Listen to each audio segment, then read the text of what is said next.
change. Berlin Wall collapse. So will in Tibet. Dr. Sangay, I find it fascinating that you're drawing such inspiration from all around the world, but it seems to me there's a very basic point. You talk about Mandela, for example. We all know that Mandela, during the liberation struggle, took a decision that actually armed force was at times necessary to further the campaign. You talk about the Arab uprisings. In Libya, for example, the rebels decided that in the end armed action was necessary to bring down what they saw as the Gaddafi dictatorship. So the question for you now in Tibet and amongst the exiles is, will you change course, abandon the middle way and heed the call of some of the more militant voices inside your own exile leadership and actually consider direct action?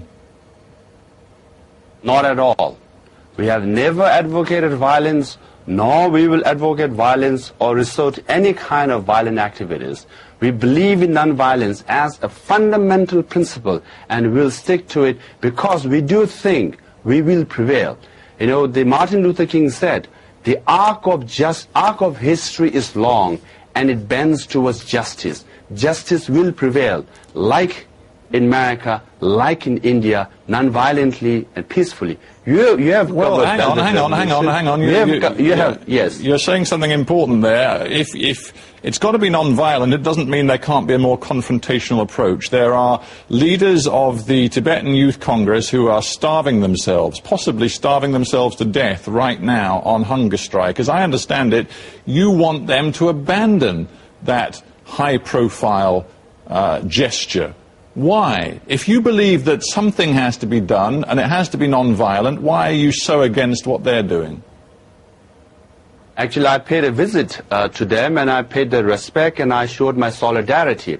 But why I appeal to them to stop the hunger strike is mainly because there are three leaders in the Tibetan Youth Congress, you know, and what I told them is it's important to have a long-term view and to preserve their health and their lives so that they can save themselves from a prolonged struggle if necessary. But they've seen the prolonged struggle. Just to quote one of them, you know, we've been talking, he said, Tenzing Norsang, for 50 years. Now is the time we have to act. Yes, we will act non-violently, saving ourselves like, you know, Indians did for 250 years.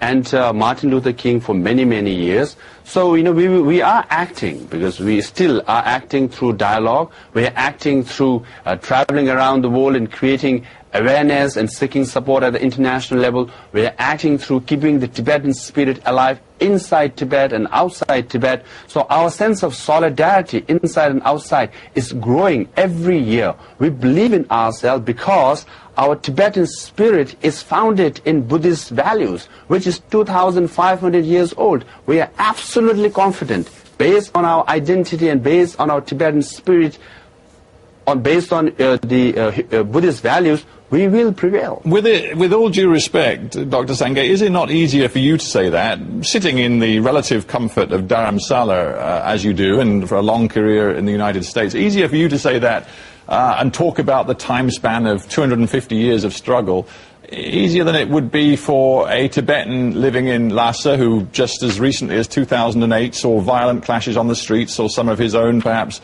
family and friends caught up in that violence. They don't want to wait 250 years for the status quo to change. We don't want them to wait. At the same time, we don't want to encourage uprising or protest in Tibet because we know the consequences. They will be arrested, they will be tortured, they will be killed. That is the consequences. In 2008 uprising, we applaud them, we support them, we admire their bravery, you know. Did you encourage them? Rightly pointed out. Did you encourage them? Not at all. As I said, we will not encourage them because we know the consequences. But when they do rise up and protest against the Chinese occupation, we will support them because it is our sacred duty to support them. We are one family divided by force, not by choice. And what's happening inside Tibet, the resistance and uprising, is actually what Mao Zedong said. Wherever there is repression, there will be resistance. So the Chinese government ought to listen to their founding father. The resistance that is taking place inside Tibet will continue because that's what Mao Zedong said, because there is political repression. During the course of this conversation, I think it's become clear that there are differences, serious differences of opinion within the Tibetan community about how best to adopt a strategy that will work in terms of achieving the freedom that you want. Given the differences, it is going to be very difficult, is it not, to keep Tibetans united when, as is inevitable, the Dalai Lama eventually passes away. I mean, he's in his mid-70s now. What's going to happen when this Dalai Lama, the 14th, passes away? First of all, there are differences, and there are bound to be differences, and because it is what we have is a democratic society, and we have free speech. In Indian freedom movement, in the civil rights movement in America, or within South Africa also, there were differences, but we are united as one. Yeah, but my point is it's much harder to imagine you staying united after the passing of this Dalai Lama, who has been such a symbolic, unifying figure. How are you going to cope with it? It's very clear. The election mandate that I received is a clear message to Beijing. That is, the hardliners' calculation is, when the elders passes away in exile, the Tibetan government will disappear. But the message sent to Beijing is this: with the passing away of the elders, the younger generation will continue the legacy of the elder generation, will build on the hard work of the elder generation, and continue to fight for freedom no matter how long it takes. That's the message, which means we put Tibet and Tibetan front and center. We will rally around Tibet and Tibetan people. That's how we will remain united.